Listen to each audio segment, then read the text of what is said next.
Hello again. Just got to move straight on to my Blu-ray collection after doing my games, and I'll just do it as the pile comes. Won't spend too long describing them, I promise. First one of my favourite films of all time, The Crow, is superb. It's a fantastic film. If you haven't watched The Crow, watch it. And if you really can't stand the emos, then don't watch it, because that'll just anger you. Apart from that, it's a flawless film, and it's just great. It's one of my favourite films. Another one of my favourite films of all time, Full Metal Jacket. It's one of the funniest films I've ever watched in my life, and it's easily one of the best war films I've ever watched. Stanley Kubrick is a genius. Got great characters,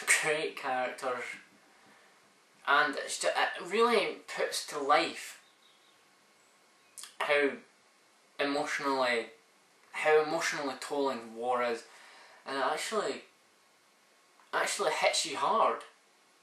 It's a classic, one of the best. Next up is the Harry Potter years 1 to 6 box set, which technically counts as 6 films. Every single one is timeless, fantastic and brilliant in their own special way. But even so, I have my favourites and my least favourites. I'll go from favourite to worst. My favourite Harry Potter film is Harry Potter and the Goblet of Fire. Next to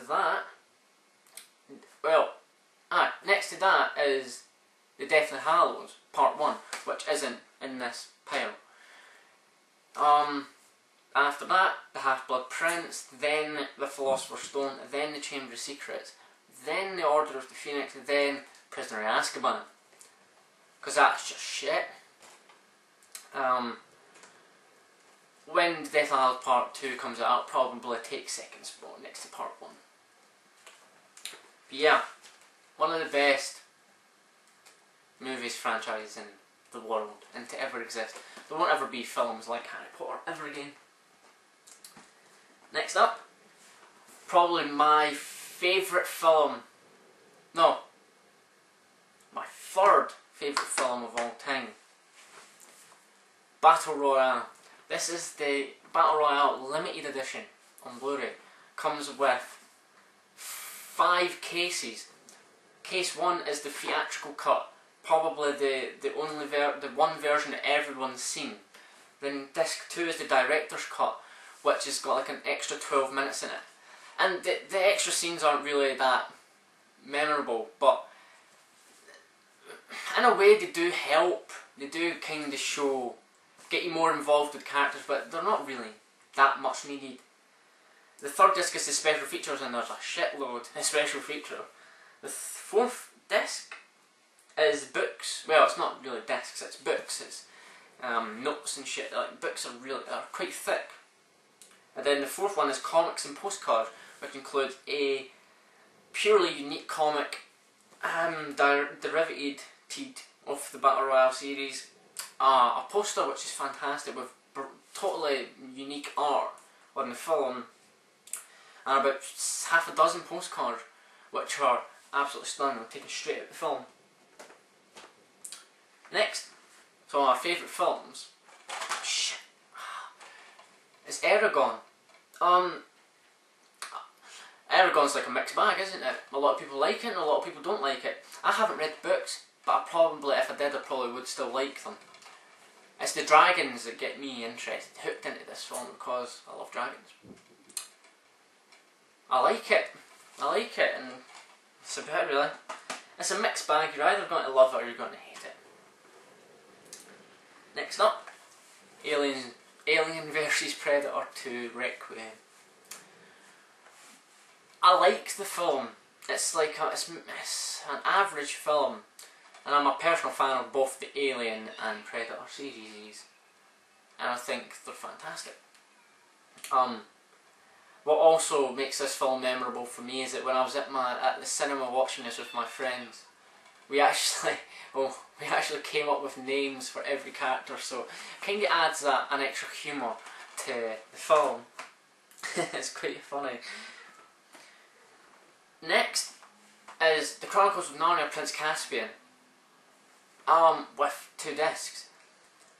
It's good. It's a good film. If you like Narnia, then you'll love this. It's very long. And actually, even for a Narnia fan, I would say it's quite boring at times. But it's easily more mature than the first one. Well, it's still a good film though. Next up, Part.1, a timeless classic. Arnold Schwarzenegger. Fantastic. It's easily one of the best films I've ever seen. Worth a buy. If you haven't seen this film, then watch it. But if you hate Arnold Schwarzenegger and you hate sci-fi, then pass it. But apart from that, there's no reason why you won't like it. Next up, Hellboy 2: The Golden Army. This film, compared to the first one, is leagues, literally leagues, countries better than the first one. This is absolute top draw from I'm trying to say this right, Guillermo del Toro. I think that's how you say it, but absolutely brilliant film. It's one of my favourites of all time. But I don't like it enough to make me buy Hellboy: Science and Evil, because that is too shit. Next up is Casino Royale, the first Blu-ray I ever bought. Before watching this, I wasn't really that into James Bond. Like, I'd seen about 1 or 2 films, and I basically went into this film not really caring, not really wanting it. I was just watching it to see a film, and it's actually a really, really fantastic film. It's one of the best films I've ever seen in my life, and one of the best Blu-rays I've ever seen.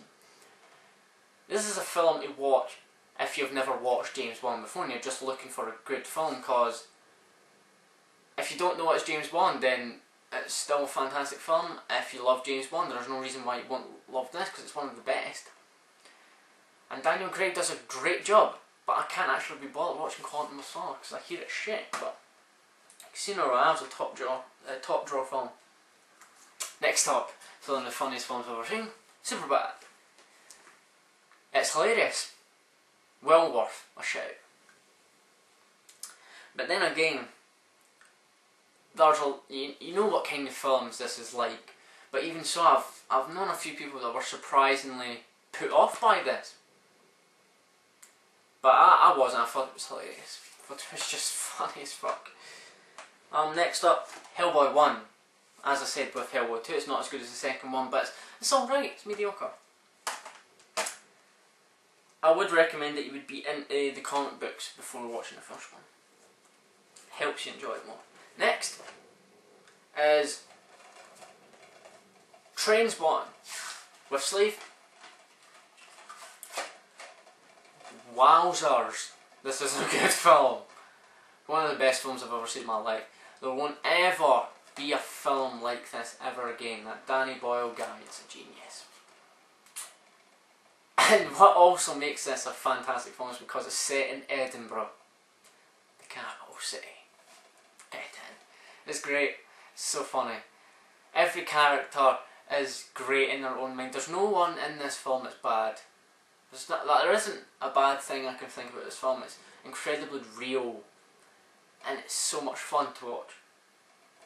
Well worth a buy. One of the best films ever. Next up, I've kind of went Quest for Booty on this film, but it's Pirates of the Caribbean: Dead Man's Chest with Sleeve. Don't ask why I bought the worst Pirates of the Caribbean film and not the first and third one. I don't know. It was cheap. It was like £5. I wanted the Blu-ray. Pirates of the Caribbean. Why not? Johnny Depp, Keira Knightley, sir, and the Kraken. Hey, but it's alright. It's the worst Pirates film, but still good. Next up,